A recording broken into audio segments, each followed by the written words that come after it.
Fala, meu povo! Estamos aqui de novo para gravar mais um episódio aqui do nosso podcast, que agora tem nome, se chama Profit FM. E prazer de trazer aqui mais uma vez um amigo, uma pessoa que eu conheci no ano passado e assim a gente se aproximou muito, tanto no âmbito ali do conhecimento, nas trocas das empresas. E queria agradecer, Renatão. Obrigado pela oportunidade de trocar um pouquinho mais de ideia com a gente aqui, falar sobre a sua especialidade, que é marketing digital, marketing de performance, falar um pouquinho sobre tudo que está acontecendo a partir desse ano, né? A gente está vendo uma mudança razoável aí nesse mercado. Com certeza. E obrigado por atender esse pedido. É isso, cara. Eu que agradeço aí o convite.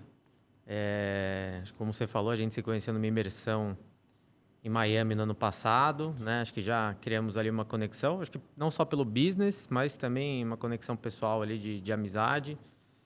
Nossos business têm bastante sinergia, né? Eu acho que isso é uma coisa interessante. Então, acho que a gente vai ter muito assunto aqui para falar, seja ele de marketing, CRM, inovação, mercado, mudanças. Com certeza. Agradeço aí pelo convite novamente. Bom, a gente já começa a história para conhecer o Renato.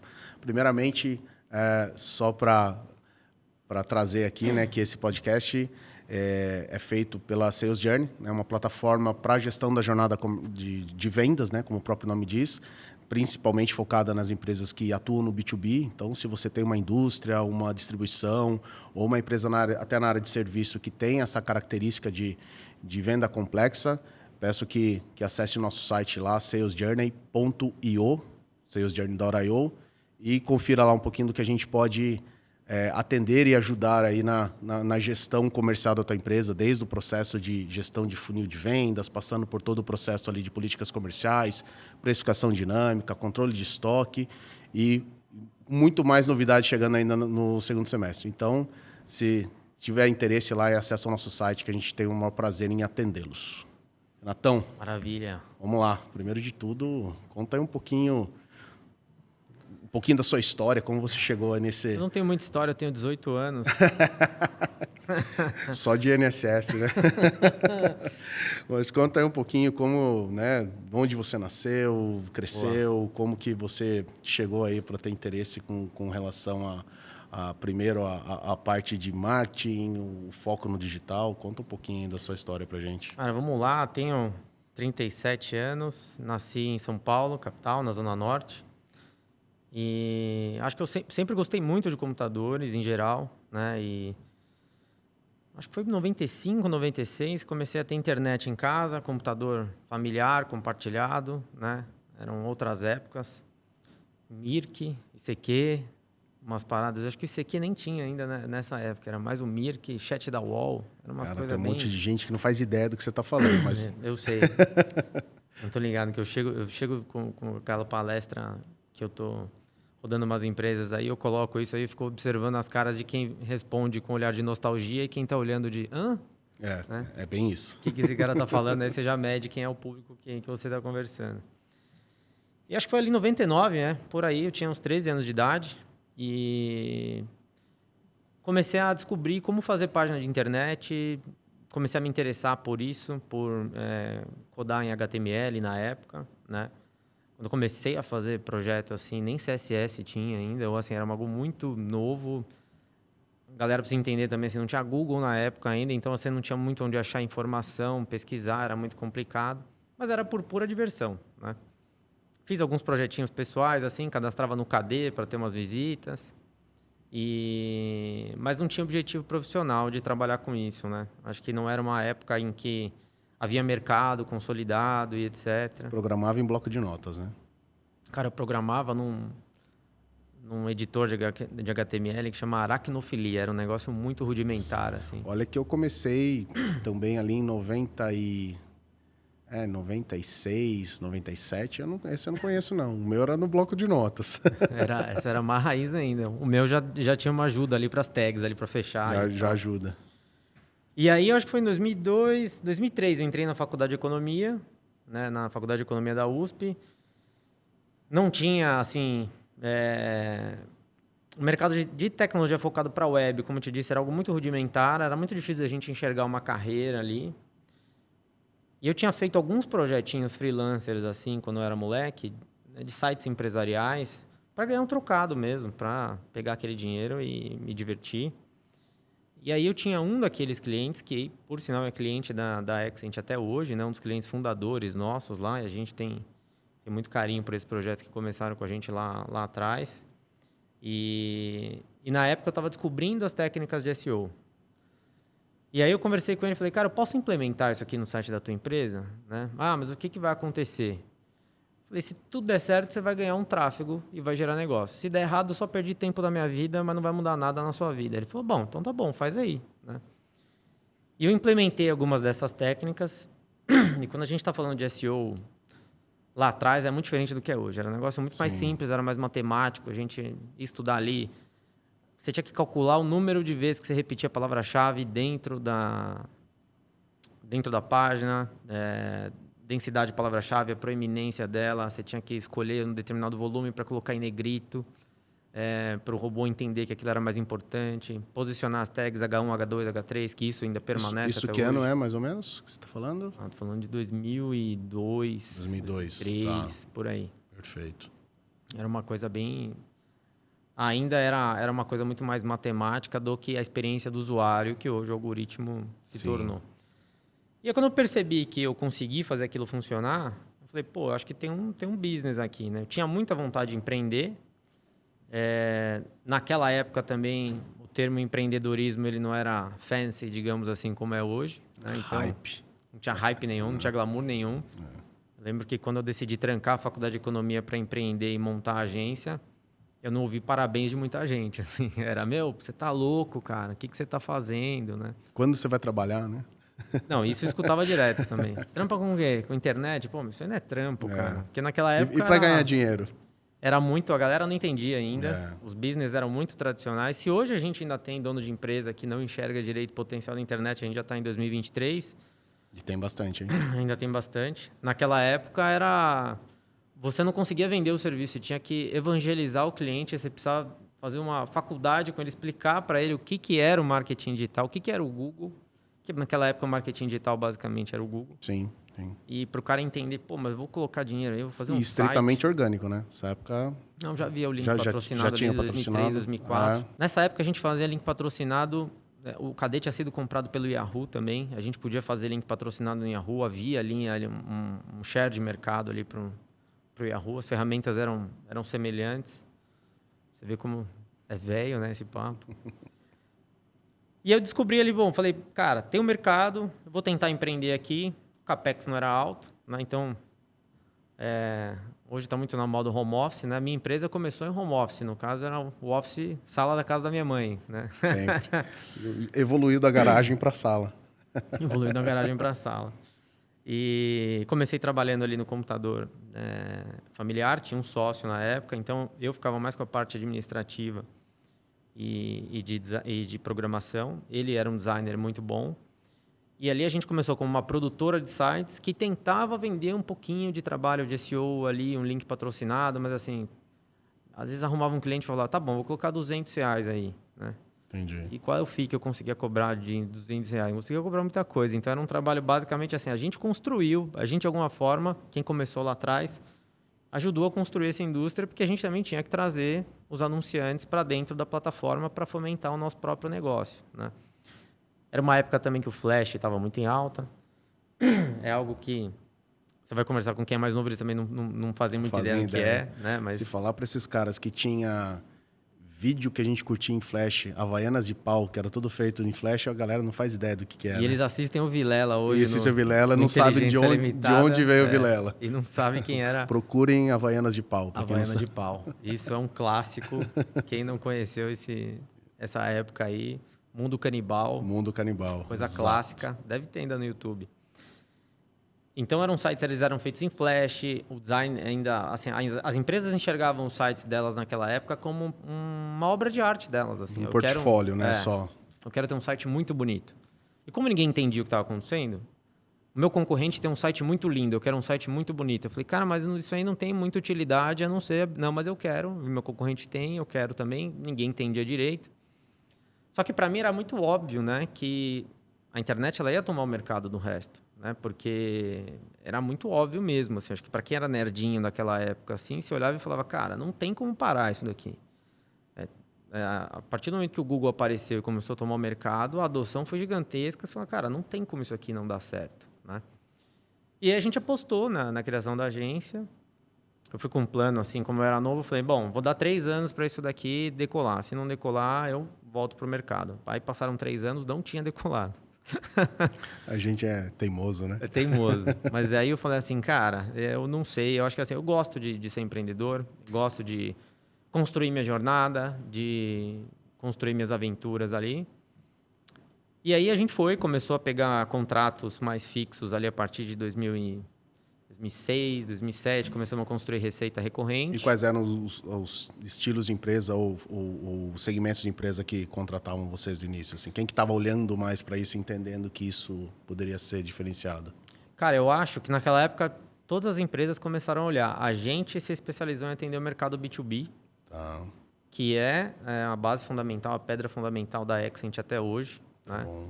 Porque é diferente do mercado de varejo. Assim, isso é uma coisa que a gente vai evoluir o papo para esse lado, né? Mas quando falam assim, o Renato ele é um especialista em marketing digital. Eu mesmo falo assim, não sou 100% especialista em tudo, porque o marketing digital é uma área gigantesca.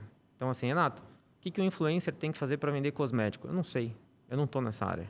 Né? Eu nunca estive nessa área. Criação de comunidade, que hoje é realmente muito amplo, né? E do mesmo jeito, se você perguntar para alguém que faz um 6 em 7, como que você alavanca as vendas de uma indústria química, ele também provavelmente não vai saber. Não vai saber. Então, assim, o mercado de marketing digital ele é muito grande e acho que a sigla ela ficou muito reduzida, de forma que às vezes a pessoa escuta, você é um especialista em marketing digital, ela acha que você resolve todos os problemas dela. Ela tem um consultório, uma clínica médica, tem uma indústria, tem uma loja de eletrodomésticos e tem um infoproduto e fala, cara, não é tudo a mesma coisa. Né? São técnicas diferentes, as ferramentas podem ser parecidas. A gente pode usar um Facebook Ads, um LinkedIn Ads, um Google Ads. As ferramentas são as mesmas, mas as estratégias são totalmente distintas. Eu percebo muito isso. O mercado brasileiro tem muito isso ainda, né? De você ter a bala de prata, você ter a empresa que vai resolver isso, vai resolver tudo isso. Me lembro da imersão que a gente fez no ano passado lá em Miami, o quanto esse tema ele foi trazido de... Cara, aqui você tem que ser especialista. Então, se você é de marketing digital, você é de marketing digital de qual segmento, para qual tipo de abordagem, né? Isso a gente tem muito aqui no Brasil ainda de ter essa bala de prata, né? E você acha que isso tende a mudar? Eu acho que inevitavelmente vai mudar. Porque a gente está vendo uma transição, assim... trazer alguns dados, né, para ilustrar esse papo. Assim, a gente atende hoje, dentro da Accent, a gente tem duas expertises de negócio. Né? Mercado imobiliário, lançamentos imobiliários. Então, por exemplo, a gente só atende incorporadoras que vão fazer lançamentos imobiliários.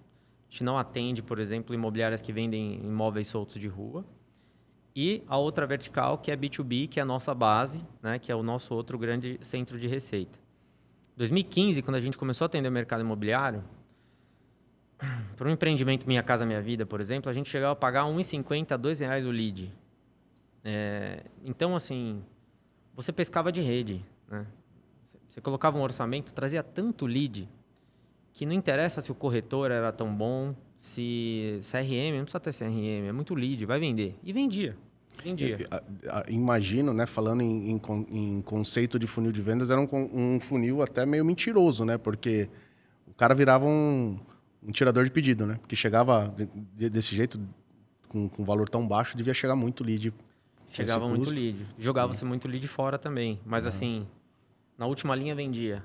Né? E vendia rápido. Óbvio que você tem tantas condições macroeconômicas para isso acontecer. Você precisa estar numa época em que o juro não está tão alto quanto está agora. O financiamento precisa ser facilitado. Você precisa ter uma conjunção de fatores para facilitar. Mas, de toda forma, mesmo que a gente hoje, né, volte a um juro de uma Selic de 4%, 5% ao ano e o crédito infle, a gente vai ter um lead hoje entre R$20 a R$30 para Minha Casa Minha Vida. Então, assim, a gente está falando de um crescimento de 10 a 15 vezes o preço. Mas de 2015 para cá, ninguém aumentou o investimento em 15 vezes de mídia. Então, o jogo ele ficou mais difícil de ser jogado. E o quanto você acha que quem trabalha, por exemplo, pegando esse gancho, de quem trabalha com esse ramo Minha Casa Minha Vida, o quanto que você acha que é o conhecimento dessas pessoas que né, constroem essas casas, né, incorporam, tem com relação a isso? Você acha que isso hoje uma informação conhecida do empresário, por exemplo, da construtora? Cara, eu acho que essa é uma informação que não chega de graça, é uma informação que cabe a agência apresentar na hora de vender. Perfeito. Porque eu sempre gostei de trabalhar com a verdade, porque é isso que retém. Quando você faz uma venda ilusória, você vende, mas você não retém o cara. E depois você gera um cliente detrator, né? Que é muito pior do que ter, às vezes, 2 promotores. Exato. Né? Então, a gente sempre explica muito bem para o cliente o que está acontecendo e joga real com ele. Né? Mesmo que a gente seja muito bom no que a gente faz, não dá para você investir a mesma coisa que 2020 e ter o mesmo resultado agora. Então, pra você ter uma ideia, até levantei esses dados recentemente, né, para uma palestra que eu montei. O investimento de marketing digital em 2014, foi o primeiro ano que a IAB soltou um relatório deles, o AdSpend, ele era de 9 bilhões no Brasil, mídias digitais. Ano passado fechou em 32,4 bi. Então, assim, foi um crescimento de 260% no investimento de mídia digital no Brasil. População economicamente ativa nessa época cresceu 9%. Ela saiu de 98 para 108, por aí. 107 milhões de pessoas. Qual que é o problema? É óbvio, né? Assim, você tem uma enxurrada pensa assim, uma pessoa economicamente ativa é alguém que tem um celular e tem poder de compra. Sim. O volume dessas pessoas aumentou 10%. O volume de dinheiro dos anunciantes, eu não sei, assim, não existe o número de quantos anunciantes estavam fora e entraram. Você tem um volume de mídia. Aumentou em 260%. Então, olha a pressão que isso gerou, né? Você vai distribuir muito mais essa verba, né? Você vai disputar cada vez mais o celular, que é a tua nova televisão. Muito mais gente, muito mais dinheiro disputando as mesmas pessoas. Isso vai fazer com que o custo por 1.000 impressões, ou o custo por clique, ou o custo por lead aumente. Naturalmente aumentou. E os clientes, eles nos procuram falando, mas como a gente pode fazer para baixar? Eu falei, não pode. Assim, não é algo que eu controle. É a bolsa do marketing. E vai piorar. Do marketing digital. E vai piorar, né? A Globo perdeu 1/3 da audiência dela nesse século, né? Nesses 23 anos. E tem um gráfico bastante interessante, assim, do Ibope Kantar, que eles mostram essa queda. E eu fiz uma correlação disso, assim, com alguns fatores. Assim, primeiro, surgimento das redes sociais. Então, Facebook nasce em 2004, 2005, ali o YouTube aparece. 2006, 2007, o iPhone é lançado. Ali, a curva de audiência da Globo começa a cair, né? E aí, depois você tem outros landmarks ali, né? Você tem a chegada da Netflix, você tem um monte de outras coisas, mas a verdade é que o celular, ele é a nova televisão. E óbvio que naquela época, nem todo mundo tinha dinheiro para ter iPhone quando o iPhone foi lançado. Hoje ele já é um produto premium, naquela época ele era um diamante, sim, né? Sim, era caríssimo, pegava fila. Quem tinha um iPhone fazia força para ter iPhone. Quem não saísse do Brasil dificilmente ia ter ali o primeiro, o segundo, né? Tinha fila de espera. Nem vendia aqui. Era uma loucura para conseguir. E esse comportamento ele vai ser cada vez mais adotado. A Gen Z assiste cada vez menos televisão. E os boomers eles vão ficar cada vez menos economicamente ativos. E vão se tornar um mercado consumidor mais nichado ou cada vez menor, né? À medida que o pessoal se aposenta, etc. e tal, a não ser aqueles que tiveram uma vida muito farta e têm uma grande reserva, ele vai partir para um consumo um pouco mais baixo. Mais conservador, né? Então, esse gráfico de crescimento de mídia, ele não tá no patamar que ele deveria chegar ainda, ele vai aumentar. E então, a disputa pelos espaços na internet vai aumentar cada vez mais. E o que a gente está vendo é que a gente não tem um crescimento populacional que tenha acompanhado isso. Pelo contrário, hoje as pessoas têm cada vez menos filhos. Portanto, você vai ter mais mídia nos próximos anos para um público razoavelmente igual, né? Porque a gente tem um crescimento vegetativo baixo. Então, você tem a geração nova chegando? Sim, mas você também... O Brasil é um país que está envelhecendo. Na outra ponta ali da pirâmide, na parte superior, você também tem pessoas que estão saindo. Não é mais aquela coisa... né, dos anos 80, ali onde a gente nasceu, que era comum você ver família. Eu sou de uma família de 3 irmãos, né? Eu e mais 2. Realmente mudou o muito, perfil, né? Mudou muito. E você acha que isso se dá muito? É claro que isso é um cenário global, né? O Google não está só no Brasil. Você acha que isso se dá muito pela concentração de possibilidades, por exemplo, de mídia paga dentro do digital? Por exemplo, hoje a gente tem Google, a gente tem Meta, a gente tem LinkedIn, que é Microsoft, né? E a gente tem TikTok, basicamente os mais conhecidos. Você acredita que devem aparecer outros players aí para justamente conseguir nichar mais esse modelo de mídia paga no digital? Cara, historicamente, o mercado de mídia ele sempre foi concentrado, né? Sim. As pessoas acham que hoje as Big Techs elas concentram muito poder, mas acho que elas não sabem o que foi a Globo, ali até anos 2000. Claro. Né? A Globo ela era a rainha absoluta de mídia no Brasil, né? E o mercado ele sempre foi concentrado. O mercado de tech, eu sempre enxerguei que ele vai ser algo concentrado. Porque, assim, eu vivi essa história, você também viveu, quem é um pouco mais velho viveu. O Google era uma empresa que não existia, mas ele não criou o buscador. Já existiam buscadores. Sim. Então, assim, aqui no Brasil a gente tinha o KD, que fez o primeiro milionário jovem ali da internet. Antes da palavra unicórnio existir, startup, não existiam esses termos. E aí surgiu o Alta Vista. Né? O Alta Vista foi aquele primeiro buscador que indexou as páginas, que ele tinha um robô que rastreava as páginas, tal qual o Google faz. Mas ele não dava um resultado de pesquisa tão satisfatório quanto o Google trouxe. E aí entra na tese de mestrado ali do Larry Page, do Sergey Brin, do PageRank, de como eles começaram a organizar os resultados de busca. E o Yahoo também era grande naquela época. De repente, a hora que o Google veio e ele começou a servir uma resposta melhor para as pessoas, todo mundo migrou na hora. Assim, não foi na hora, mas talvez em poucos anos, o Google ele tomou o mercado para si. Por quê? Porque se eu tenho um mercado, um supermercado, que é muito melhor na minha cidade, mas ele está 10 quilômetros da minha casa, e eu tenho outro que é pior, mas ele está 500 metros, eu vou no pior. Claro. Às vezes eu vou deixar para ir no melhor quando eu precisar fazer uma compra realmente grande, quando for algo que de fato seja relevante. Mas se eu vou fazer uma compra média ali, algo prático, tá chovendo, eu vou aqui. Agora, na internet, é tudo equidistante. Exato. Então, assim, você não consegue ter territorialismo na internet. Então, quem oferece a melhor tecnologia tende a concentrar os usuários. E, historicamente, a gente vê que as migrações elas ocorrem. Você não consegue reter as pessoas dentro de um lugar onde elas não queiram ficar. E qual é o desafio de mudança? É cancelar um cadastro e criar outro? Não é um grande desafio, né? Acho que a gente viu um movimento interessante agora com Threads,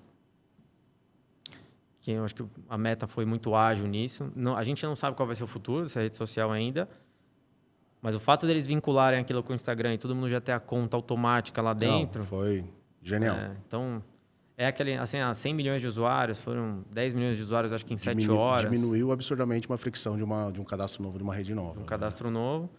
Mas a gente também não sabe o quanto aquelas pessoas de fato querem estar lá. Ou, por exemplo, eu que entrei porque eu preciso entrar, Exato. mas assim, entrei porque eu apertei um botão e já estava lá. Instalei, já estava online. No dia seguinte do lançamento, eu mandei uma mensagem para a pessoa que trabalha comigo no marketing. Eu nem falei nada. Falei, viu, você já sabe, né? Ela, sim, já sei. Tipo, tem que ir lá, tem que entrar, tem que fazer. A gente que vive disso, né? Trabalha com isso, tem que estar lá, tem que conhecer. Então, muito eu acho que é disso, né? O tal do FOMO, né? O Fear of Missing Out. Uhum. Então, mas é o que você falou, a gente não sabe como que vai ser isso. Se vai criar um novo, talvez até um mercado de mídia ali na concorrência com o Twitter. O Twitter também a gente não sabe para onde vai, né? Se bem que saíram muitos usuários do Twitter. Então, assim, realmente foi o novo canal, né? Uma nova mídia para a gente estar de olho, né? Tá de olho. O Twitter ele nunca foi tão relevante no Brasil em termos publicitários, né? Ele nunca foi um canal em que as empresas... E, assim, eu acho que tem 20 e poucos milhões de usuários no Brasil. Se a gente for comparar com as outras, que tem mais de 100, o TikTok já tem 90. Então, ele é uma mídia, embora mais antiga, não tem o mesmo grau de relevância das demais. Então, o Threads ele vai ter essa capacidade de aderência, né? De adesão maior do que o Twitter. Mas o que eu enxergo hoje é, por exemplo, assim, a ByteDance, né, que é a empresa que está por trás do TikTok, é uma gigante, é uma empresa chinesa, vem de um país que tem uma economia hoje que briga com a americana, Então, era natural que eles posicionassem algum desses players em algum momento. Mas eu enxergo, por exemplo, história da Meta, né? Então, eles lançam o Facebook, a história, todo mundo viu o filme, né? Já é controverso aquela origem. Sim. Mas, enfim, foi assim que começou. É a versão que a gente é mais próxima da gente conhecer, né? Que, né, foi retratada e a gente sabe que teve ali algumas controvérsias, mas ok. Aí surge o Snapchat, é uma ameaça, né? O Zuckerberg tenta comprar, não consegue, aí ele lança o Stories. Aí vem o TikTok, ele tenta comprar, não consegue, ele lança o Reels. O TikTok não morreu, se fortaleceu. E aí ele vai lá e lança uma nova rede para brigar com o Twitter.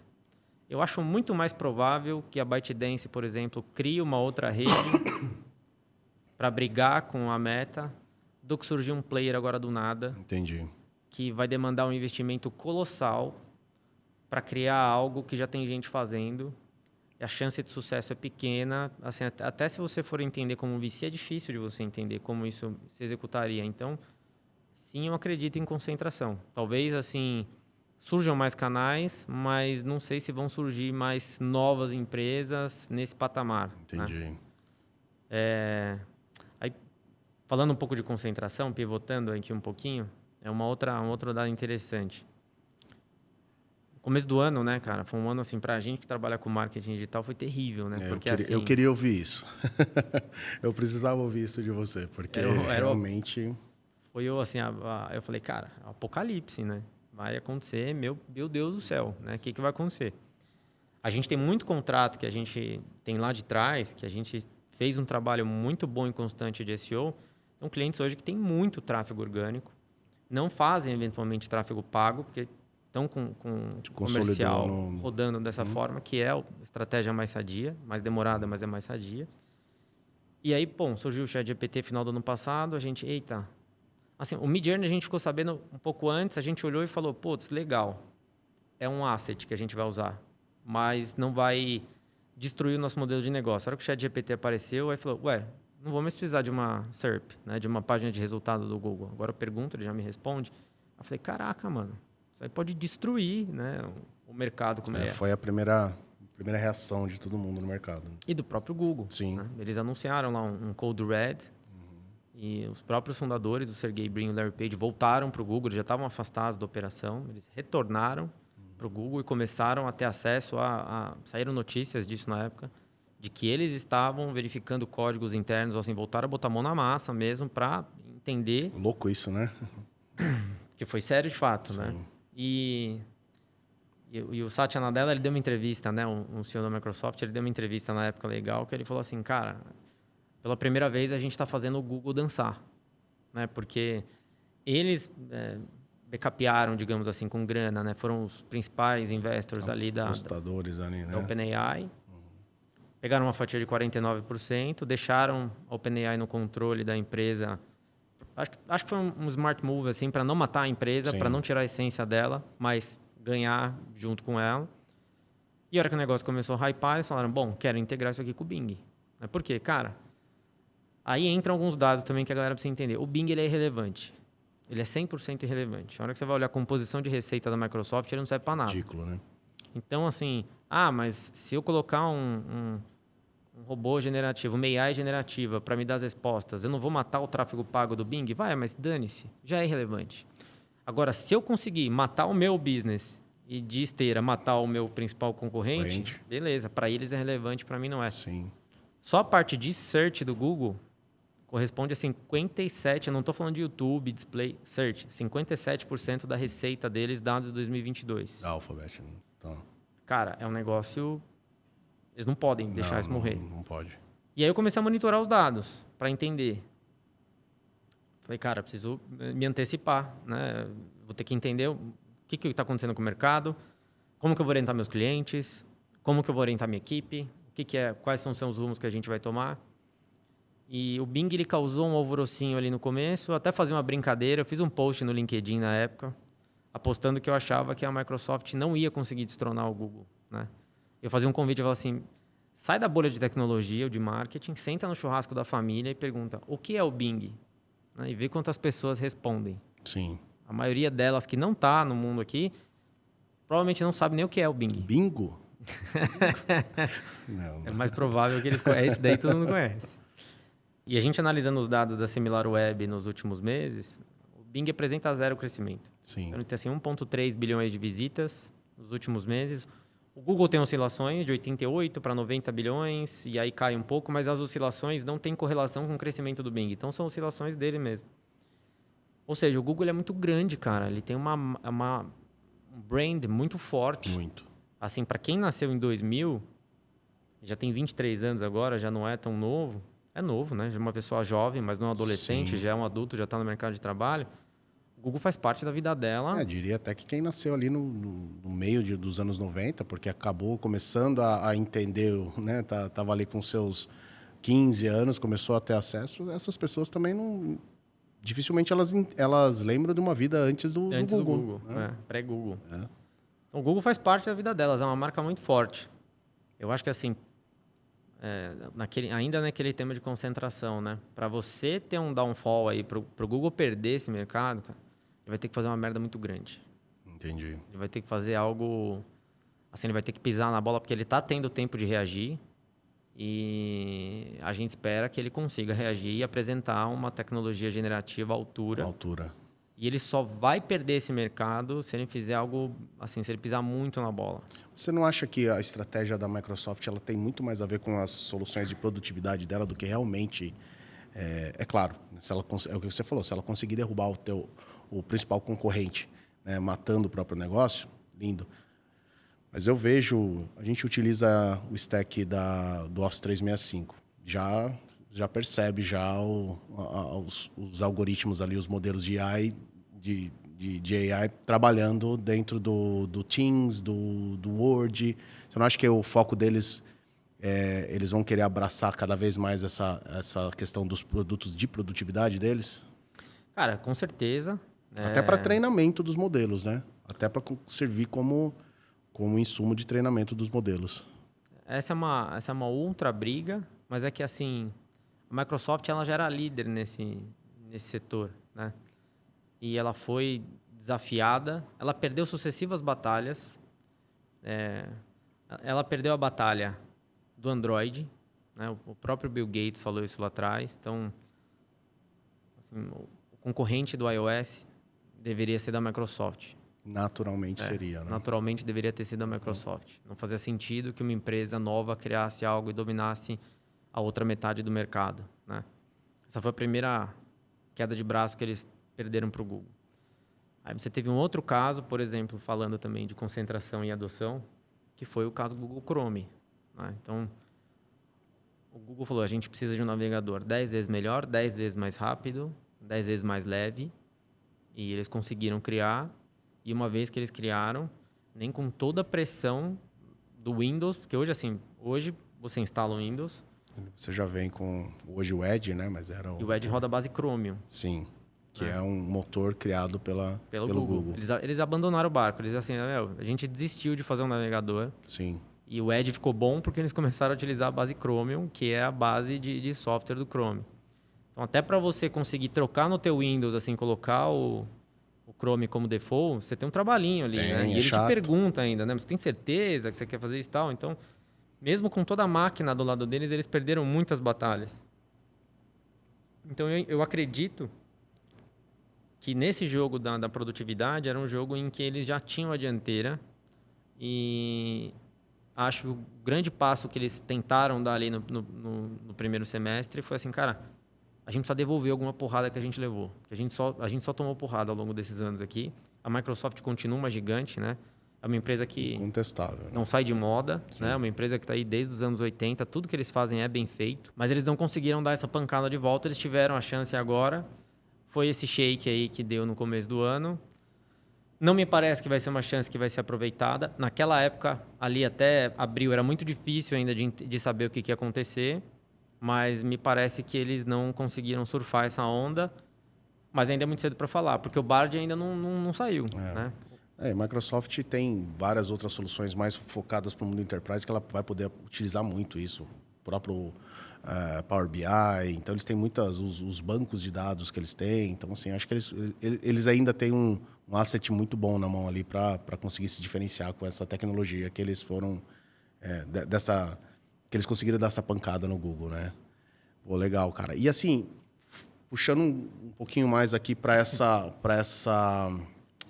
visão do marketing digital, todo esse processo aí que a gente vem aí de encarecimento, dificuldade, né? O motor do Google constantemente sendo revisto para, né, para ser competitivo. Como que você enxerga que o B2B brasileiro, vamos falar um pouquinho sobre o mercado que, por exemplo, a gente ataca muito, acredito que você também, que é o SMB, né, pequenas e médias empresas. Como que você tem visto hoje o posicionamento das empresas no B2B com relação ao que eles têm procurado com relação ao marketing de performance? Primeiro explica para a gente qual a diferença do marketing digital e marketing de performance. Você já deu uma prévia aí do marketing digital, que hoje muito é utilizado é o termo marketing de performance. O que o B2B tem procurado? Quem bate lá na tua porta, lá, qual que tem sido normalmente o pedido, o desejo e os desafios? Essa é uma coisa curiosa, porque eu até vi um conteúdo recentemente falando sobre isso, né? Sobre o B2B Gap, de uma inglesa que ela fala só sobre B2B, muito bom o conteúdo dela. O que os clientes me procuram? Por que eles me procuram? O que eles querem? Eles só querem resultado, eles não fazem a menor ideia do que eles querem. E essa inglesa, ela fala muito sobre uma coisa que é a realidade, falando assim, o que é o B2B Gap? As indústrias... Eu vou contextualizar isso aqui um pouco melhor para a galera entender, né? A gente tem uma geração mais nova que cresceu vendo influencers, criadores de conteúdo, lançamento de infoproduto, 6 em 7, 7 em 7, etc e tal. Cara, não tem nada de errado com isso, né? Não estou falando mal disso de nenhuma forma. Mas isso é mercado B2C. Total. Perfeito. Você está vendendo curso, você está vendendo... Lógico que essa pessoa trabalha numa empresa, mas ela vai comprar aquele curso para ela. E esses cursos são os mais diversos, desde curso de treinamento empresarial até cursos gastronômicos, cursos mais variados possíveis. Aí você tem o mercado de dropshipping, encapsulados, né? Então o cara ele vai lá e... Que era algo que já existia também na televisão, né? A gente vinha programas de televisão e a galera vendia... Putz, né? Tinha lá, essa sopa aqui, cogumelo do sol, lembra? Tinha umas paradas assim que vendiam. Isso era encapsulado. O cara, sei lá, provavelmente ele tinha um custo de produção ali bem baixo, dava uma roupagem maravilhosa para aquilo, ia na televisão e vendia aquilo por um preço absurdo. Então isso sempre existiu. O que acontece é que a dinâmica, o processo era mais complexo, né? Você precisava entrar numa emissora de TV, conseguir um espaço de merchan dentro de um programa, havia toda uma politicagem, né, para você conseguir entrar e etc. E o social, ele trouxe assim, cara, isso aqui é uma plataforma, você vai entrar, você coloca o teu vídeo, você sobe, você coloca o teu orçamento, você define o teu público e dá play. Então a galera cresceu muito vendo esse tipo de coisa. E esqueceu que o que movimenta a economia é o mercado B2B. Exato. Né? Assim, fulano faturou 2 milhões vendendo aquele produto. Pô, legal, ele ganhou dinheiro, né? Todo o mérito para ele. Mas 2 milhões para uma indústria no faturamento é peanuts, muitas vezes. Sim. Não quer dizer muita coisa. Então, são coisas totalmente distintas. E por que eu trouxe esse gancho? Porque muitas vezes as pessoas que vão trabalhar no marketing das empresas, elas trazem essa visão. Elas trazem essa visão. Então, por exemplo, assim, a gente precisa bombar a nossa rede social. Falando, mas o que você vende? Produto químico. Eu falei, cara, faz sentido bombar seu Instagram? Assim, vamos parar para pensar, né? Faz sentido fazer reels engraçados ou ter um TikTok super hypado para o cara comprar um componente químico que ele vai inserir num produto de limpeza X que a outra indústria vai fazer? Tem lógica isso? Tem nexo isso? E entra nesse problema que eu falei lá no começo. Marketing digital é um negócio muito amplo e o pessoal tende a misturar os conceitos, né? Então, um influencer, ele funciona, mas ele tem que ser alocado para a empresa correta com o nicho correto. Não funciona tudo para tudo. Então, quando as empresas nos procuram hoje, geralmente elas querem resultado de venda, mas elas não fazem a menor ideia do que elas estão procurando. Elas não sabem qual é a estratégia que elas precisam. E esse B2B Gap a que eu me referi é justamente assim. Hoje, muitas empresas, indústrias, geralmente as empresas B2B, têm um departamento de marketing. Esse departamento de marketing não faz o trabalho de marketing. Eles não pensam em growth, porque eles estão sempre atolados de trabalho como suporte do time comercial. Cuidando de feiras, cuidando de material promocional. Cuidando de PowerPoint. PowerPoint. Eventualmente refazendo o site sem entender direito a mecânica por trás daquilo, de SEO, de posicionamento, de storytelling, de branding que ela precisa trazer. E eles estão sempre atolados, então, geralmente as pessoas que trabalham em marketing de indústrias ou empresas B2B, elas acabam ficando só no operacional. Então, quando elas nos procuram, muitas vezes elas não têm uma noção clara, estratégica do que elas têm que fazer. E acho que um dos grandes desafios que eu acho que a gente vai ter a partir desse ano e vai ficar pior e melhor, né? Pior vai ficar mais difícil, melhor para quem sabe fazer. Eu entendo que a peça que hoje falta, né, e que eventualmente aí eu acabo entrando muito nessa parte, né, de consultoria, é alguém que saiba orquestrar essas peças da maneira correta. Então, assim, às vezes a gente tem empresas que tem departamentos de marketing, tem alguém lá de social, tem alguém de copy e tem outra pessoa ali para fazer um tráfego pago. Mas não tem ninguém para orquestrar a estratégia entre essas 3 pessoas. Está todo mundo meio que assim, eu estou fazendo 2 posts por semana. Com qual objetivo? Não sei, mas eu estou fazendo. Qual é a estratégia de posicionamento versus o que eu quero de conversão, né? Quantos seguidores você tem? Poucos. E quantos likes você tem em cada post? Poucos. Então por que você continua fazendo 2? Gasta a sua energia em outra coisa. Exato. Direciona essa energia para uma outra coisa que possa trazer mais resultado. Porque no final do dia, o que a empresa quer vender, né? Não adianta Ela quer nada. vender. E você não precisa ter uma estratégia de mídia massificada para o mercado B2B. Você precisa ter uma estratégia assertiva, né? Então, quando a gente está falando de um 7 em 7, né? Quando a gente está falando de um influencer, a gente está falando de, por exemplo, assim, cara, é um suplemento alimentar, né? Para te dar mais saúde. Para quem que serve isso? Para todo mundo. Sai para o jovem, sai para o adulto, sai para o velho, sai para a mulher, para o homem. É fácil de empacotar, é fácil de mandar entregar. No correio. Tudo, né? E aí você dá uma garantia, se você não gostar do produto, em 30 dias a gente devolve seu dinheiro, etc. Sim. E tal, beleza. Controla o seu reclame aqui, tá tudo beleza, escala esse business, aí vai embora. Como é que você faz isso para uma empresa que vende trator? Não dá. Como é que você vai escalar a venda? Assim, não, vamos fazer uma campanha de LinkedIn, de Instagram, mesmo que seja de LinkedIn, do tipo... Tá bom, o lead chegou, cara, é só a primeira parte da jornada. Aí vai ter todo um trabalho de venda consultiva, de entender... A jornada de uma compra B2B às vezes leva de 4 a 5 meses para ser efetivada. Existem janelas de compras do mercado B2B, né? Então, por exemplo, final do ano, é época de revisão de orçamentos, né? E aí, no começo do ano, você tem um orçamento ali que está sendo fechado para ali no Q2 e Q3 você começar a gastar.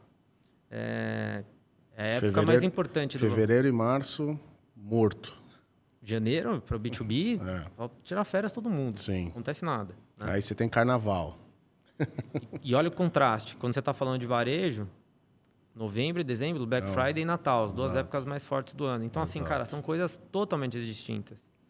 Então, por exemplo, assim, a gente não atende e-commerce, né? Foi uma estratégia que eu adotei lá.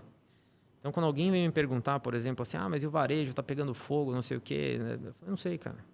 Mas você não trabalha com marketing digital? Eu falei, trabalho, mas eu não atendo esse nicho. E eu desconfio muito, até voltando aqui, foi um alívio aquela imersão que a gente fez, porque eu falei assim, cara, será que o meu pensamento está errado? Porque eu sempre pensei muito como especialista, né? Uhum.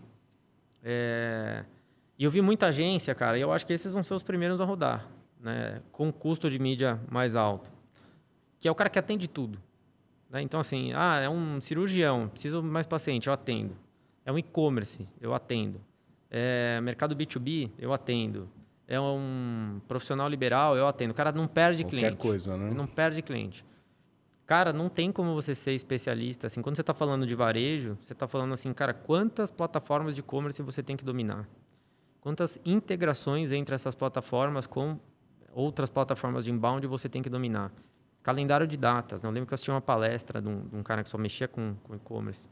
Ele falou, cara, você tem que saber todas as datas de pagamento, de benefícios, de PLR, de várias indústrias diferentes. Primeira parcela de 13º, segunda parcela, porque ele falou, porque a hora que cai a primeira parcela, eu tenho que estar com uma mídia mais forte, esse dinheiro é meu. Ou seja, assim, é uma ciência específica. Não dá para você pegar um e-commerce e atender assim, não, entra aí. Se não for especialista... Vou fazer uma campanha aqui de Google Ads, jogar uns banners aqui no Face e vou ver o que acontece. Não funciona. E eu acho que esse pessoal vai começar a rodar organicamente. Porque a mídia vai ficar mais cara. Com a mídia mais cara, vai ter menos resultado. E aí o cara ele começa a questionar a agência dele. E ele vai começar a procurar, cara, eu preciso de alguém que de fato seja especialista naquilo que eu faço, né? A gente veio de muitos anos de um oceano azul ali, que era... Você está perguntando de tipos de marketing, o que eu acho que está mudando, né? Marketing de performance foi por onde a gente começou. E eu não acredito mais no marketing de performance puro. E por que o marketing de performance ele funcionava lá atrás? Porque quando o lead lá de imóvel era R$2, eu não precisava me preocupar com branding, eu não precisava me preocupar com storytelling, eu não precisava me preocupar com esse monte de outras coisas. A gente só colocava a campanha para rodar, o criativo competente, chovia a lead, vendeu, tá todo mundo satisfeito. Hoje em dia, o custo do lead está muito alto, o custo da mídia está muito alto, o CAC subiu, né? Esse é o mote de 2023. De novo, falando sobre CAC, falamos no episódio passado, estamos falando de novo. CAC subiu. Então, o custo da mídia subiu, empurrou o custo de aquisição de cliente para cima. Sim. Quando você joga esse custo de aquisição de cliente para cima, você vai ter uma série de outras dificuldades. Então, se eu tenho um cliente hoje, assim, eu vou pagar caro para trazer esse lead. Esse lead cai no meu site é uma porcaria. A minha marca não tem posicionamento. Meu logo é antigo. Eu não tenho alguém que fale pela empresa. Eu não tenho cases publicados. Eu não tenho prova de que o meu serviço funciona. Eu não tenho nada. A chance desse lead fechar é muito pequena. Se o teu concorrente tem tudo isso... mas meu concorrente é 10 vezes menor que eu. Mas se na internet ele parece maior e melhor do que você, a chance daquele lead converter no seu concorrente é maior. Então, hoje você precisa ter uma estratégia mais abrangente.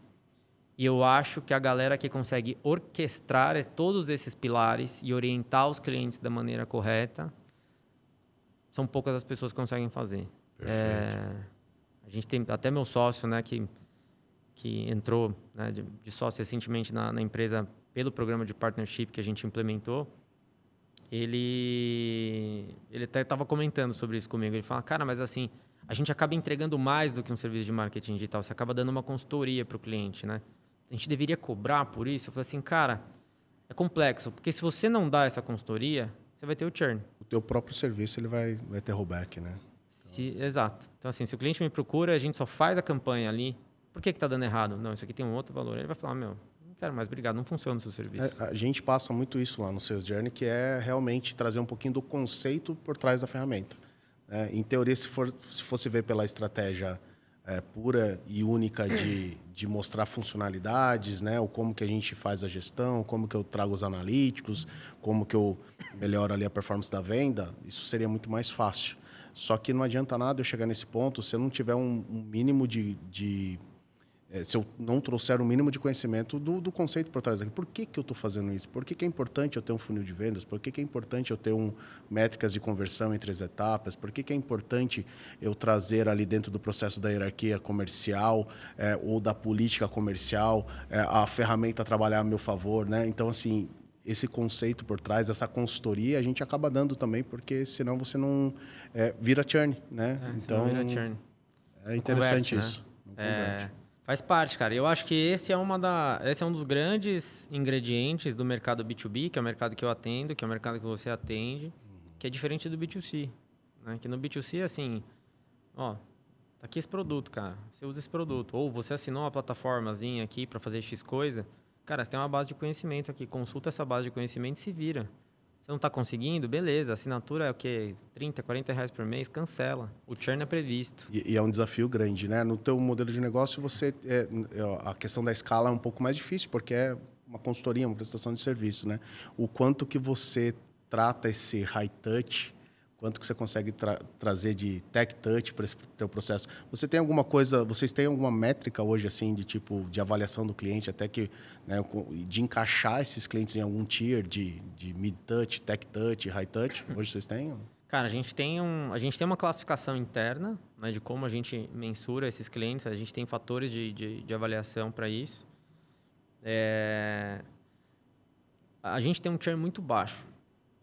Isso é uma coisa que foi algo que me pegou durante um bom tempo. Assim, eu falei, será que eu devia estar crescendo mais rápido?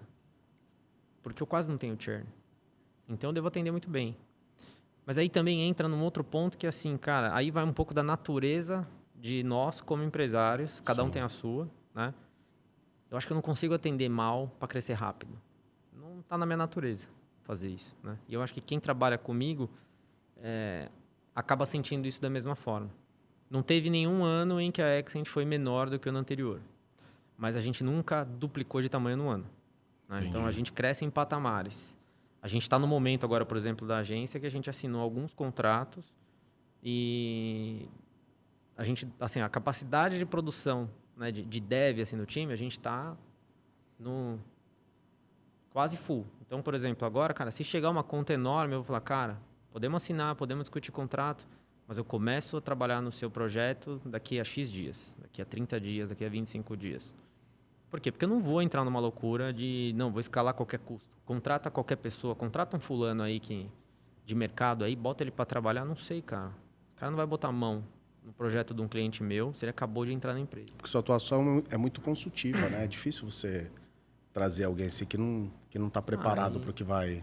Reputação é algo difícil de criar. Exato. E fácil de destruir, né? Muito rápido. É muito fácil de destruir.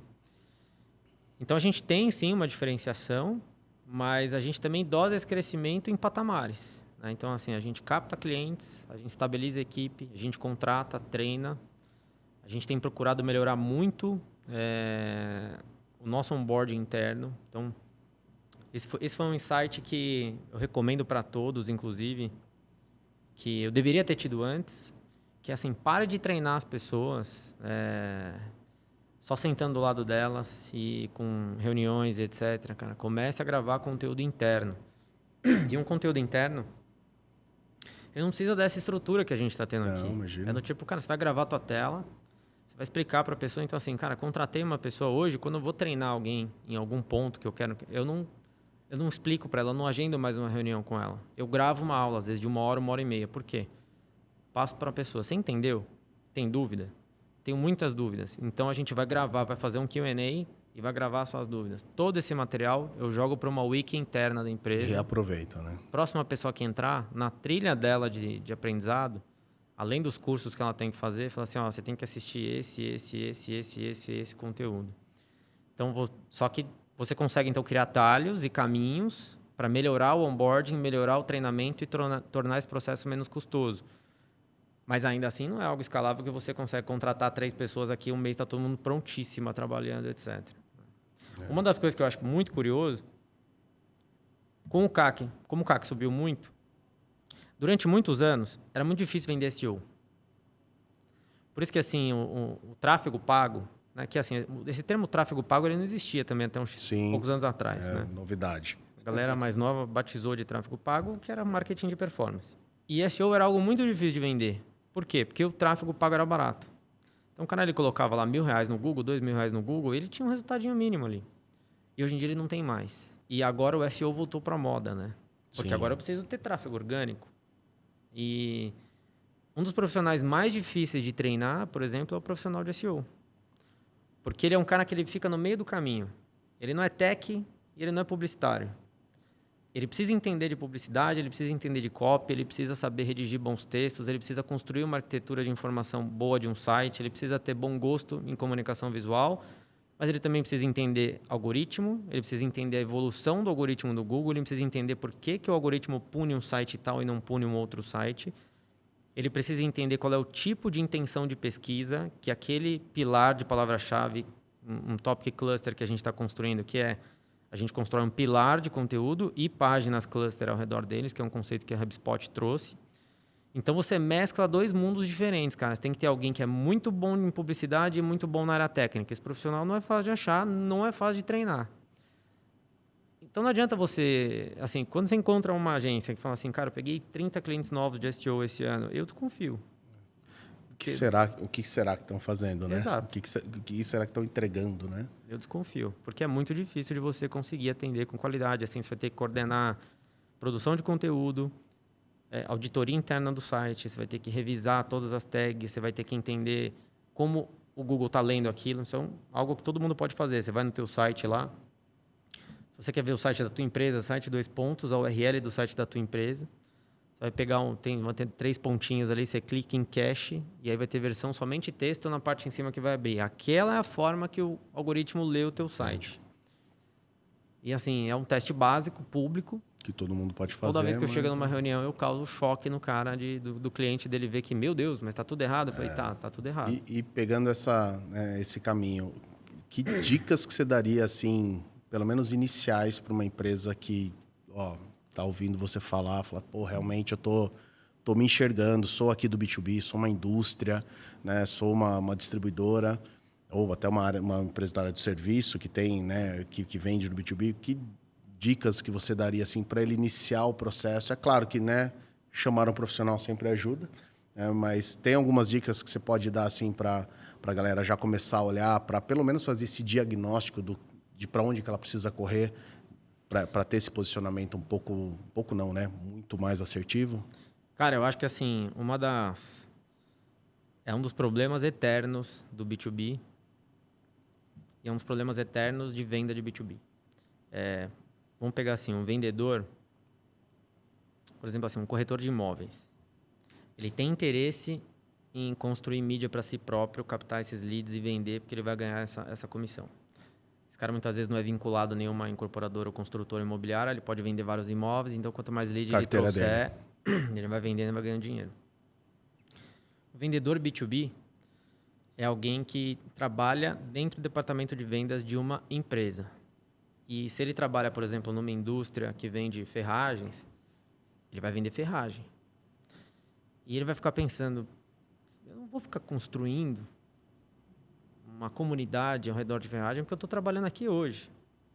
Mas amanhã eu posso sair daqui e trabalhar numa empresa que vende iluminação. Né? O que as empresas não fazem hoje? Primeiro, quem é que sabe a dor do cliente? É o vendedor.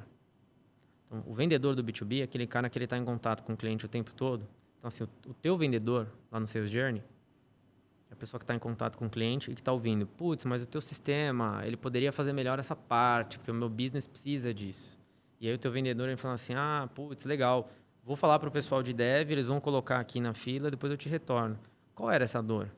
Era do tipo, não, quando, além de estar conectado com o RP tem que devolver uma informação X, Y, e tem que notificar tal fulano que vai integrar com o sistema tal. Então, a dor dele é a falta de integração de sistemas. Vocês vão resolver essa dor? Vamos.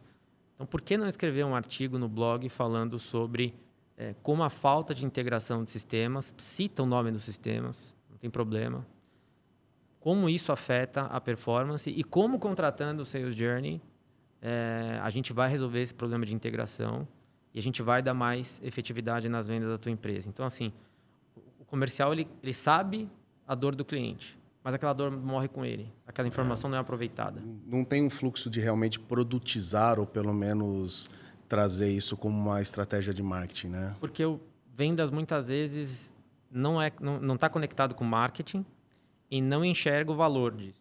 Ele não entende que aquela informação tem valor e o marketing das empresas B2B também não sabe provocar o comercial para extrair isso deles. Então, a minha dica inicial, a minha recomendação, a primeira coisa é construa conteúdo exclusivo. Não adianta pegar notícia de mercado e repostar no teu site. E não adianta também assim escrever conteúdo 100% baseado em ChatGPT. Fazer uma pergunta lá e pegar um post, pô, bacana. Não é. É do tipo... Cara, o Google ele valoriza o quê hoje? A experiência do usuário. Se você consegue resolver uma dor genuína, né? Então assim, cara, você tem 20 anos de mercado. Entende tudo sobre determinado assunto. Visitou um cliente, o cliente está com uma dúvida. Pô, você fala, cara, esse é o 5º cliente que tem essa dúvida esse ano. Se é o 5º cliente que tem essa dúvida esse ano, deve ter um monte de gente por aí pesquisando essa dúvida no Google. Por que você não escreve um artigo completo, elucidando essa dúvida? Quando alguém pesquisar no Google, vai encontrar o teu artigo, vai ver você como especialista. Isso é uma outra coisa legal. Tem um artigo do New York Times recente, né, que o título era assim, desse ano ainda, fevereiro desse ano. Por que nós estamos vendo tantos anúncios ruins? E essa é uma outra seara também. Mas basicamente é que eles falam assim, modelo tradicional televisão, cara, você gravou um vídeo muito ruim. Aí você chega na Globo e fala assim, eu quero anunciar a minha empresa, eu tenho dinheiro, esse é meu vídeo. O cara olhar e falar, eu não vou vincular isso aqui. Isso aqui não tem um padrão de qualidade que o Jornal Nacional exige. Então, assim, você vai ter que contratar primeiro uma agência muito boa para fazer um vídeo que esteja adaptado à nossa comunicação, ao padrão Globo, para isso que você veiculado aqui. A mídia digital, ela é democrática. Então, ela trouxe as PMEs para o jogo. Sim. Essa foi a parte positiva. Um cara que tinha R$1.000, R$2.000 por mês antes, ele não tinha o que fazer com esse dinheiro. Ele não tinha mídia para investir. Agora ele tem. Né? Agora não. De 20 anos para cá, ele tem. Então, democratizou. Mas esse tem um lado ruim também. A democratização, ela deixa qualquer um entrar. Né? E uma das coisas que abordam nesse artigo é justamente assim, quando você reduz a barreira de entrada, a qualidade cai. Né? É um trade-off. É um trade-off. A qualidade vai cair.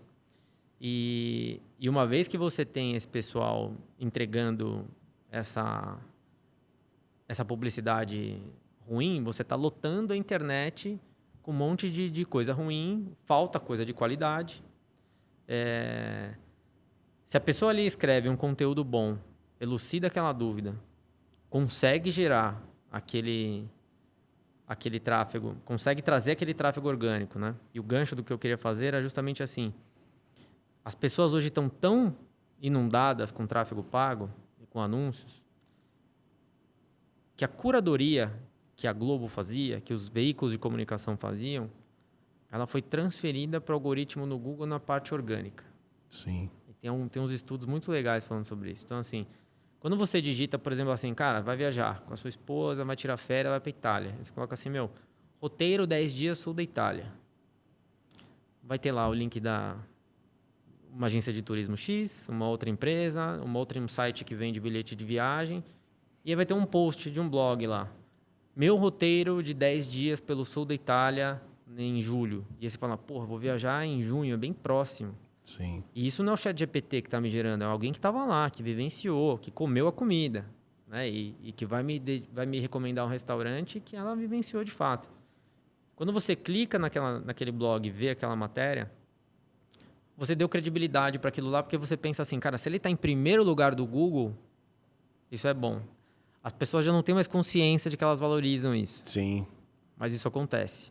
Quando você está em primeiro, tem vários estudos que mostram isso. Quando a percepção de branding que o consumidor tem, quando você está na primeira posição do Google na parte orgânica, ele enxerga você como líder de mercado. Então, por exemplo, assim... E assim, putz, é uma dica de graça que eu estou dando, que qualquer um pode começar a fazer, e eu dou sem medo, porque eu sei que quase ninguém vai começar a fazer.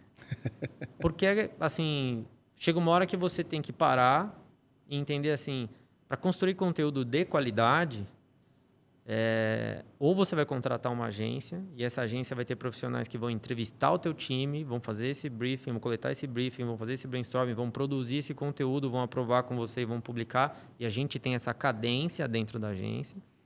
Ou se você quiser fazer isso por conta, funciona também. Mas você vai ter que parar, vai ter que respirar, vai ter que dedicar um tempo, vai ter que gastar ali umas 2, 3 tardes escrevendo um conteúdo bom, vai ter que passar para alguém revisar, vai acumular esse texto. Depois você vai acumular um próximo. Se mantiver uma produção ali de 2 a 3 por mês, no final do ano você tem de 24 a 36 textos, com múltiplas dores de clientes publicadas, com mais variações ainda de palavras-chave para você ser encontrado e trazer um tráfego orgânico de qualidade que vai gerar negócio para você. Mas envolve trabalho. E muitas vezes o marketing das empresas, ao invés de estar fazendo isso, estratégia de growth... Está fazendo social media. Está ajeitando um PPT, está publicando um monte de coisa numa... Que não tem... Que não linka nada com os problemas que a empresa resolve, né? E a chance de você... Assim, no mercado B2B, esse é o ponto. Eu posso fazer um Reels e falar, nossa, esse produto realmente me ajudou a emagrecer demais. E esse Reels viraliza. Não vai existir um Reels falando assim, nossa, contratei um CRM e esse CRM organizou meu processo de vendas. Esse Reels dificilmente vai viralizar no Instagram. Sim. Ele pode ter uma visualização ou outra, mas assim, quantas pessoas na cadeia da população têm interesse em colocar um CRM para organizar as atividades da própria empresa? São só os gestores, só o tomador de decisão. Então assim, por que você está perdendo seu tempo na mídia errada, no lugar errado. É vender blusa no calor, né? É vender blusa no calor. Tratamos, né? Vamos supor que a empresa aí começou a seguir tuas dicas aí e começa a aumentar o tráfego, tanto orgânico ou parte ali para um tráfego pago para começar a movimentar mais as coisas. Chegou o lead dentro de casa. O que fazer? O que você entende como um caminho mais natural para linkar o marketing com as vendas? O que você entende como ferramenta? Acho que, na verdade, até sei a sua resposta, né? A gente troca muita figurinha sobre isso, né? Eu sei que você vai falar sobre CRM, mas queria que você contasse para a gente por que você acha tão importante assim um CRM para esse processo de link entre marketing e vendas e o que realmente você tem que ter dentro do seu CRM? Primeiro lugar, né? Por exemplo, assim, a minha origem é dev, né? Nunca fui um dev back-end pesado, né?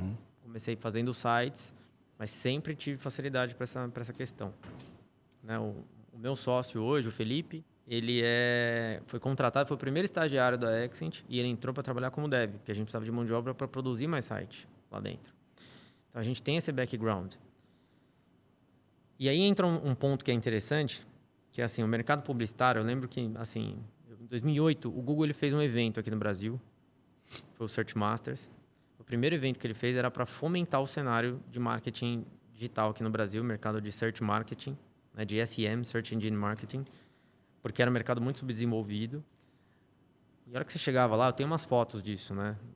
Até na palestra lá eu mostro essas fotos. Eu falo, só tinha nerd. Ninguém do mercado publicitário, fancy e tal, estava lá. Eram ainda mundos meio separados, né? E aí a gente começa duas linhas do tempo que hoje vão se fundir inevitavelmente, mas você tem gente que começou no marketing com uma origem muito mais tech, marketing digital, e você tem gente que veio do mundo tradicional e entrou no marketing digital. E as pessoas que vieram eventualmente de um tradicional, elas têm uma percepção de que o criativo é o rei. E é mesmo, elas estão corretas. Esse é um lado que quem veio do outro lado peca muito. Às vezes não faz criativos tão bons. Por outro lado, quem veio desse lado entende que o marketing tem que ser orientado por dados. Tem que ser. E para isso você precisa taguear as coisas. E taguear as coisas não é uma tarefa 100% simples. Se você não tagueia, o CRM ele ajuda a gente pouco também. Trocando em miúdos para os não iniciados, o que quer dizer esse tagueamento? Tagueamento é você colocar, por exemplo, assim, o seu lead veio de onde? Ele veio de uma campanha de LinkedIn. Uma coisa é você entrar no Google Analytics e você olhar, por exemplo, assim, eu tive 30 conversões esse mês. 10 foram acesso direto, 10 Google Orgânico e 10 LinkedIn. Legal. Quando no teu CRM você consegue diferenciar o que veio de cada coisa? Tá bom, você sabe que esse aqui veio do LinkedIn, esse aqui veio no Google Analytics, você sabe que você teve 30 conversões, 30 leads. No CRM você sabe o que é o quê? Se você não sabe, você já tem um problema. Então, taguear é isso. É a gente, por exemplo... Aí, assim, existem técnicas que a gente tem que codificar uma URL. Aí, a gente tem que ter um time de dev interno dentro da agência para conseguir armazenar esses dados, esses parâmetros dentro de um cookie, pegar esses dados, gravar numa variável e mandar para o Sales Journey. E aí, esse lead ele vai entrar especificado. Esse lead aqui veio através dessa mídia. Legal, veio do LinkedIn. Quantas campanhas está rodando no LinkedIn? 10? Quantos anúncios você tem? 20? Qual foi a... Quem realmente está convertendo melhor? Qual foi a campanha que trouxe isso aqui? Né? Uhum. Qual foi o anúncio criativo que gerou isso aqui? Mas através, assim, antes era o Pixel, agora é a API de conversões do Facebook, eu consigo devolver isso para lá e saber, na plataforma, por exemplo, do Facebook, que aquele anúncio gerou tantos leads. Legal. E venda. Só o CRM vai saber o que vendeu, o que não vendeu. Às vezes, esse teu anúncio aqui tem uma performance ótima de leads. Gerou 10 leads, gerou 100 leads, gerou 0 vendas. Você tem um outro anúncio que gerou 20 leads e 4 vendas. Se você não integrar isso com o teu CRM no detalhe, na jornada até o final... E voltar essa informação também, né? Regredir essa informação para a gente melhorar o input ali inicial da segmentação... Cara, assim, você está correndo uma maratona com uma venda na cabeça. E esse conceito que eu expliquei parece simples, mas eu posso te afirmar que, bicho, sei lá, não tem esse dado, mas experiência. 70%, 80% do mercado ainda não faz Não isso. faz. E a gente está em 2023. E assim,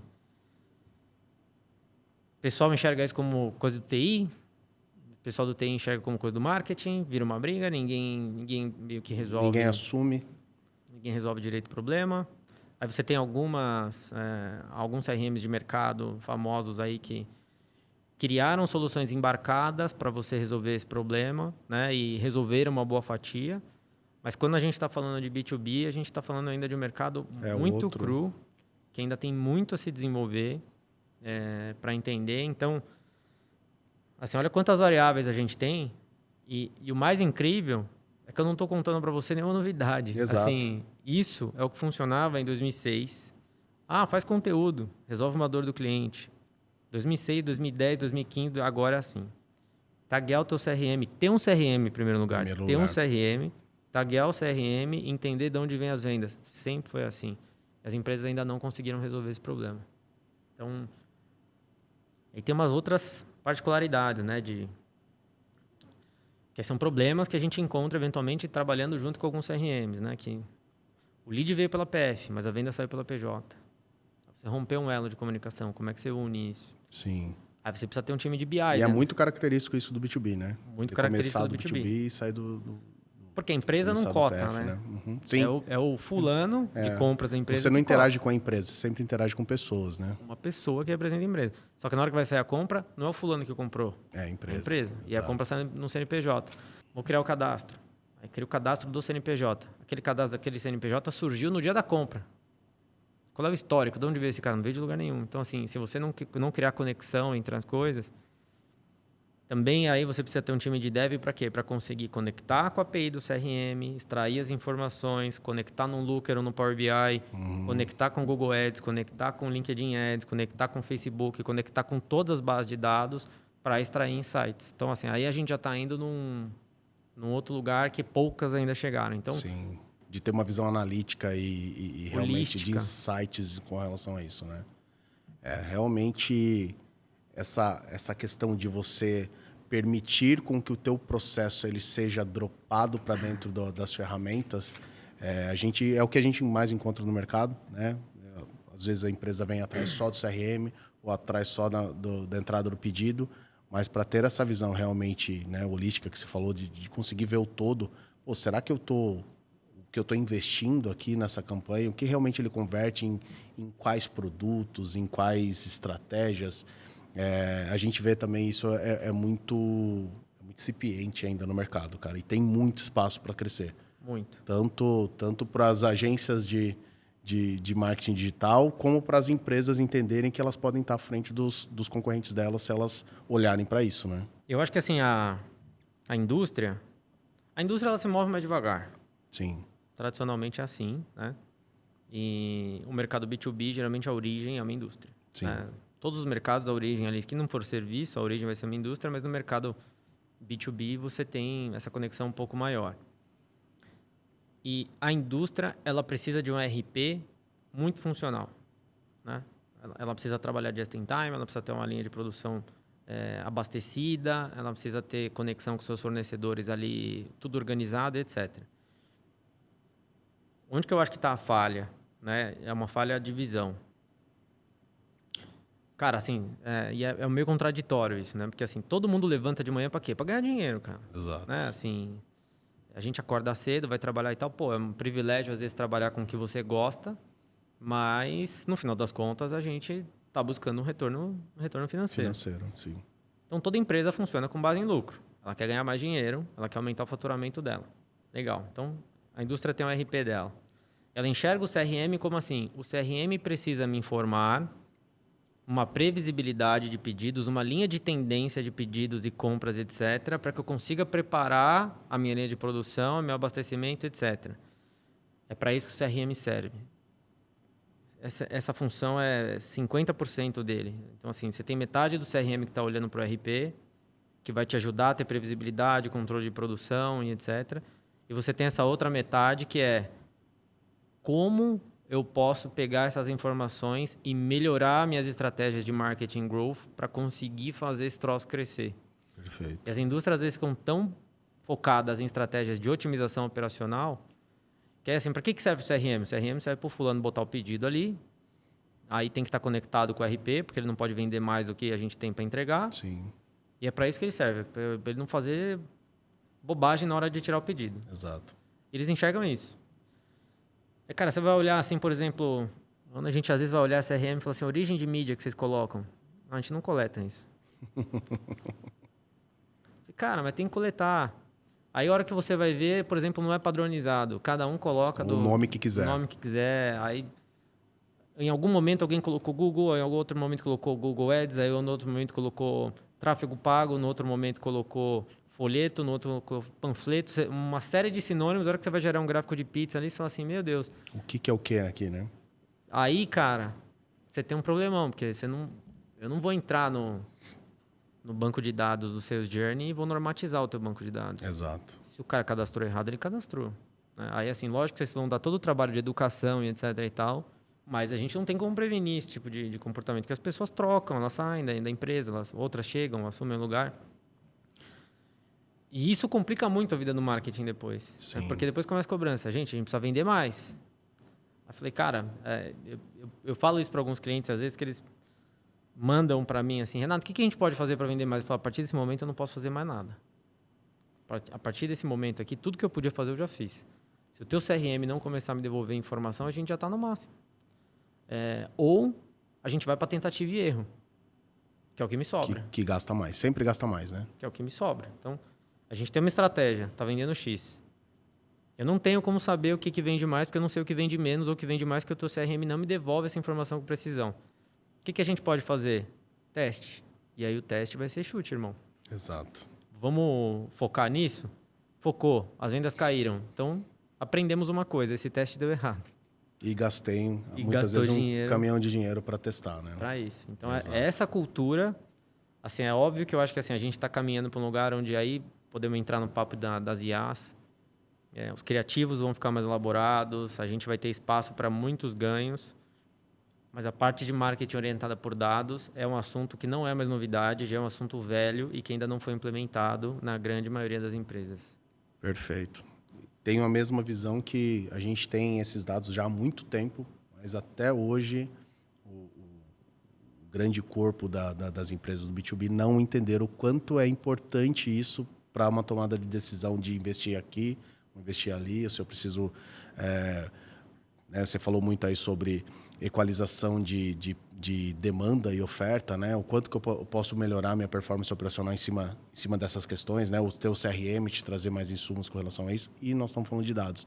Coisas que a gente coleta, os RPs ali desde o final dos anos 90, que começaram a ficarem mais famosos. Você tem essas informações. E aí você começa a trazer essas outras ferramentas de uma gestão mais digital, olhando mais para as pontas, saindo um pouquinho ali do core do RP, que é mais foco back-office. E isso é um assunto que a gente está falando aí há mais de 20 anos e ainda a gente tem muito espaço para crescer. E essa parte é uma parte que eu acho interessante, que às vezes tem cliente que me procura, a gente vai bater papo, e fala, Renato, como é que as inteligências artificiais podem me ajudar? Eu falo, cara, você nem tagueia as tuas mídias. Você nem conecta isso com o teu CRM. É o cara que quer correr a maratona, mas não consegue correr 200 metros ainda, né? Ele não tem consciência do problema dele. Sim. E aí ele tá vendo, ele não quer ficar para trás. Não, tem um IA aí que vai entrar no meu banco de dados e vai extrair insight sozinha. Eu falo, tá bom, implementa aí. Como está modelado o seu banco de dados? Implementa aí, fala assim, implementa aí, conecta aí. Mas como é que conecta? Eu falei, olha, já começaram os problemas. O IA funciona sozinha, você precisa criar um conector. O teu banco de dados está estruturado de um jeito que ele vai fazer um forecast eventualmente errado, porque não está normatizado do jeito que deveria, tem muito dado falho, tem vendedor que preencheu de um jeito, outro preencheu do outro, ninguém nunca auditou esses dados, tá tudo uma bagunça. Cara, a IA não vai entrar lá para... magicamente falar assim, nossa, entendi tudo aqui. De novo, entra num tema que você sabe que eu sou muito chato com relação a isso, que eu entendo que não existe inteligência artificial ainda, existe aprendizado de máquina, mas entra muito nisso. Não existe ainda inteligência para falar assim, cara, aqui eu tratei, por exemplo, o exemplo que você deu ali do nome da campanha, né? Aqui eu escrevi LinkedIn, aqui eu coloquei ali eu coloquei Google, aqui eu coloquei GO. Então, assim, algumas coisas você consegue, as IAs conseguem reconhecer alguns padrões, mas quando você vai para dentro de um CRM que está mal modelado, mal gerido, isso eu estou falando de CRM, uma solução. Qualquer outra solução de gestão comercial, gestões de soluções para gestão de força de vendas, né? É difícil, né? Então, assim, o que você está falando, eu tenho ouvido muito isso. Cara, a inteligência artificial agora vai tirar meu vendedor, né? Peraí, vamos com calma. Pode ser que um dia isso aconteça? Pode ser.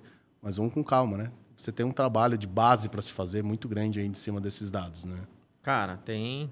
Acho que assim. Acho que o ChatGPT é uma ferramenta revolucionária, né? Sim. Acho que ela é um marco. A gente vai lembrar do lançamento dela como a gente lembrou do lançamento do Google. Mas, por exemplo, vou te dar uns exemplos práticos do que aconteceu, né? Quando o ChatGPT lançou, a gente tem redatores internos e a gente também trabalha muito com uma equipe de freelancers que produzem conteúdos para nós. Ok. E aí a gente falou, cara, e agora? Os caras vão começar a fazer tudo no ChatGPT, a gente não vai saber. E aí lançaram ferramentas para você postar o texto e ele te dizer com qual grau de probabilidade aquilo foi gerado por uma IA. Nessa ferramenta, em um mês, ela foi driblada. Não funcionava mais. A gente falou, bom, você não tem como detectar.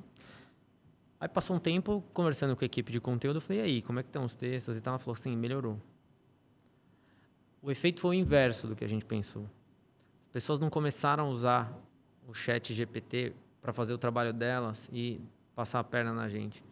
Eles começaram a entender assim, agora o meu está em risco. Eu preciso mostrar que eu sou melhor do que o algoritmo, né? Eu preciso melhorar a minha qualidade de produção.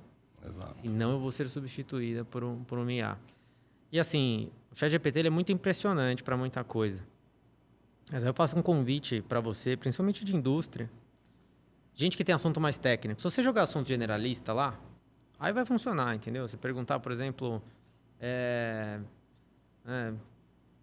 sei lá, cara, quais são os melhores tipos de planta para você ter ambientes fechados. Ele vai te dar uma lista. Isso daqui não requer muita iluminação e tal. Uma coisa um pouco mais generalista. Sem entrar numa base científica ali. Agora, se você trabalha, por exemplo, no mercado B2B pesado, né?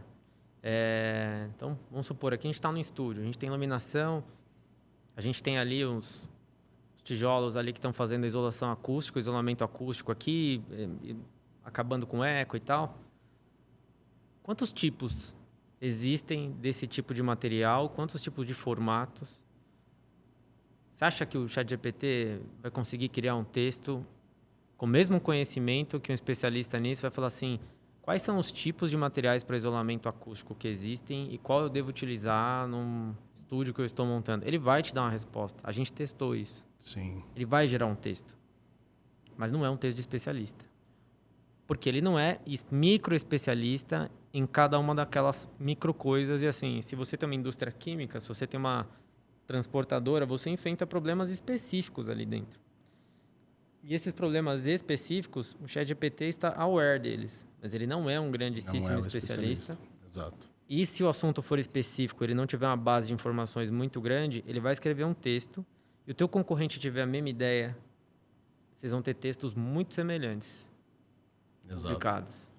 Tem um vídeo de um amigo, até recomendo, se vocês puderem ver, Fábio Akita. Um vídeo recente, vou até pedir para colocar depois o link.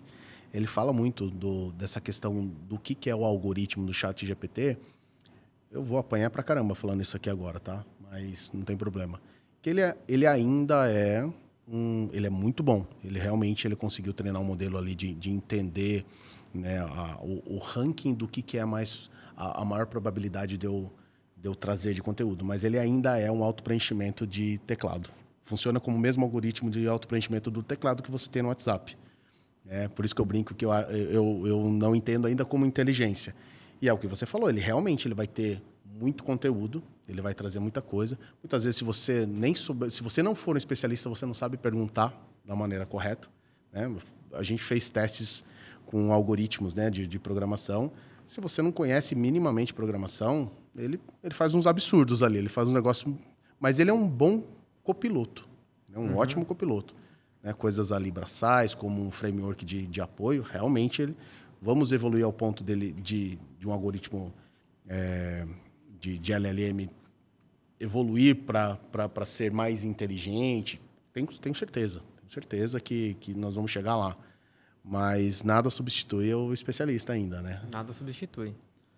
E, cara, não dá pra gente prever, né? Não tem como. Não tem como. Mas a verdade é que, assim, cara, tem muitas perguntas que eu não tenho a resposta ainda. Então, por exemplo, assim, a Gartner, ela fez uma pesquisa bastante interessante. Eu coloco no onboarding dos clientes. Falando que até 2025, provavelmente 80% das compras B2B se darão por meios digitais. Porque os boomers estão se aposentando e os millennials, nós aqui, né, nascidos ali a partir de 82, vão começar a assumir as posições de liderança e gestão hierárquicas mais altas das empresas. Faz sentido, né? Galera chegando ali nos 40 e pouquinho. E é bem visível isso hoje em dia, né? Para quem está no mercado é bem visível isso. E é uma geração como a nossa, que hoje já não é novo, não é velho, né? Que nós não somos velho, mas assim, não é novinho. Mas a gente já cresceu com, assim, adolescente, já tinha o computador em casa, já usava o Messenger. A nossa adolescência, a gente já era habituado a conversar digitalmente com os colegas, com os amigos, etc.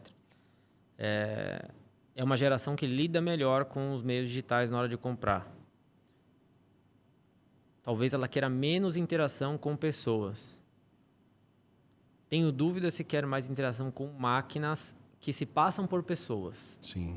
Então, esse é o tipo de coisa... Porque, cara, que é a coisa mais irritante que um chatbot te atendendo? Né? Isso é uma coisa... É uma bosta. Assim, ninguém gosta disso. Então, assim, a única pessoa que gosta de um chatbot é o cara que implementou, quando ele vai no congresso falar: implementamos um chatbot revolucionário na nossa empresa, não sei o quê. Cara, a primeira vez que você precisa do suporte daquele chatbot é horrível, é tão ruim.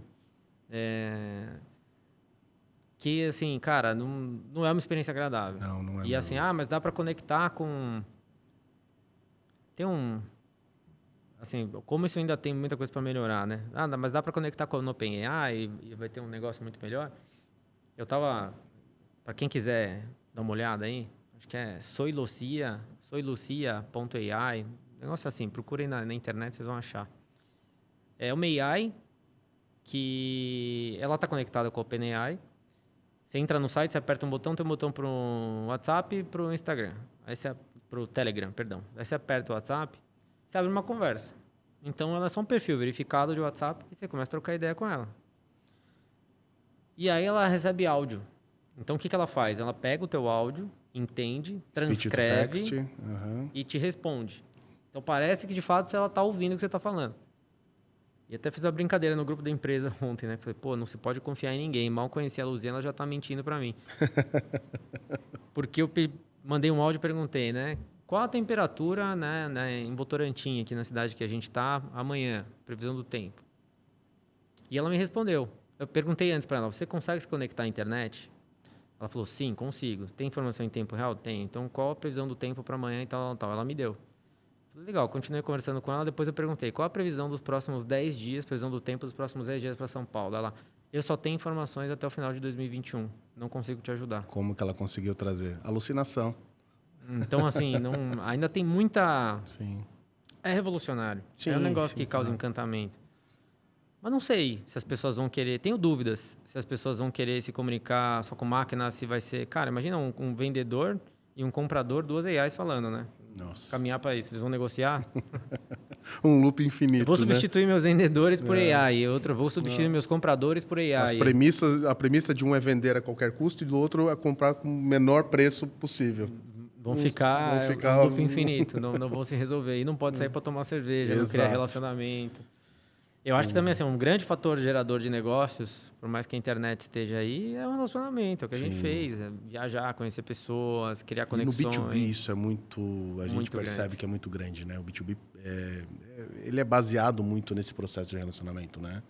De novo, assim, a tecnologia está aí para ajudar, tá para conectar, para nos dar insights, os dados, tudo, mas essa questão da interação, eu também não sei, eu não tenho essa resposta. Mas eu acho que ela é muito válida, né? De novo, nós somos uma geração que a gente começou offline e se transformou online na adolescência.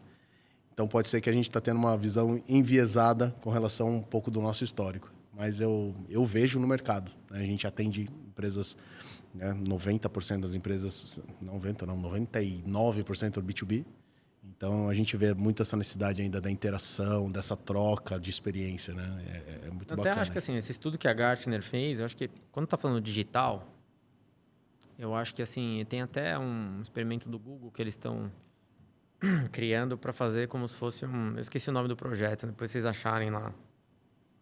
São umas câmeras 3D e você vai montar uma sala dentro da tua empresa e você vai ter uma outra no escritório, no teu home office, na tua casa de praia. Você vai sentar lá, a gente vai conversar quase como se a gente estivesse conversando aqui. Você vai ver uma projeção em 3D, então você vai ver microexpressões e etc. Você vai melhorar ainda mais a experiência que você tem hoje só com Google Meet ou com Acho que a NVIDIA está com hardware, inclusive, para isso. Então, eles estão em teste. Tem no YouTube, já tem vídeos oficiais do Google anunciando isso. Acho que não fizeram go-to-market.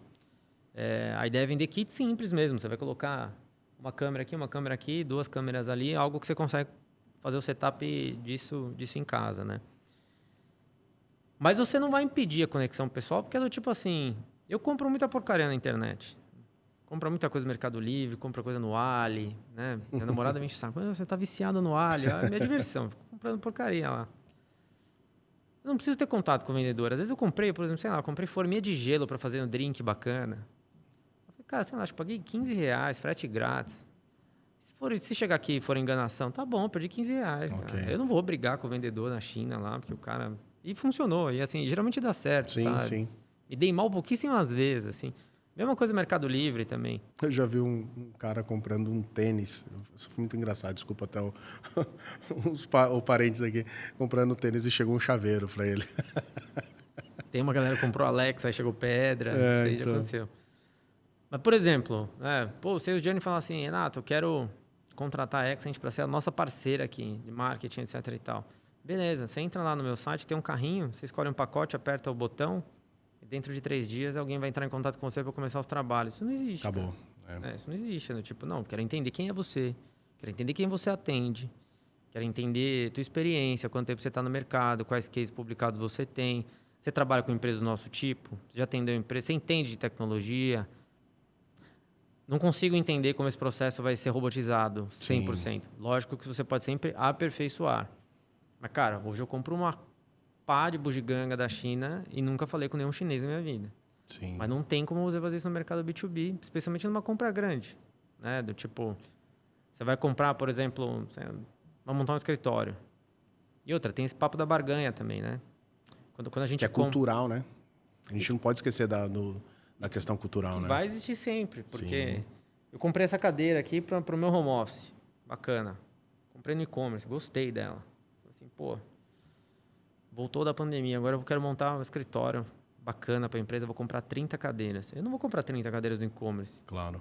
Eu vou ver quem fabrica, vou achar o representante, vou ligar e falar, cara, quanto que é o peso da cadeira? É tantos.